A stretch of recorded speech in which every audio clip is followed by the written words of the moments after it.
मराठी पत्रकारितेचा पाया भक्कमपणे करण्यासाठी मोलाचे कार्य करणारे मराठी पत्रकारितेचे जनक दर्पणकार आचार्य बाळशास्त्री जांभेकर यांच्या जयंतीनिमित्त शहरातील मराठी पत्रकार संघाच्या वतीनं तालुका अध्यक्ष संतोष येलोडे यांच्या अध्यक्षतेखाली शहरातील छत्रपती शिवाजी महाराज व्यापारी संकुलातील खानदेश लाईव्हच्या कार्यालयात साजरा करण्यात आला।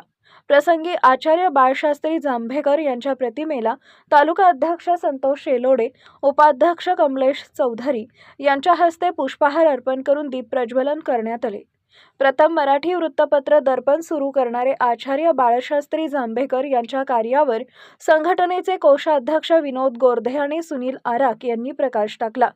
प्रसंगी भुसावळ शहर पत्रकार संघटनेचे माजी अध्यक्ष प्रेम परदेशी यांच्यासह वसंत कोलते, छायाचित्रकार श्याम पाटील, सतीश कांबळे, किशोर शिंपी, प्रकाश पवार, शंतनू गचके, प्रशांत बोराले, किशोर साळवे, अझहर शेख, मजर शेख, जोहेब सय्यद आदींनी बाळशास्त्री जांभेकरांच्या प्रतिमेस पुष्प अर्पण करून अभिवादन केले।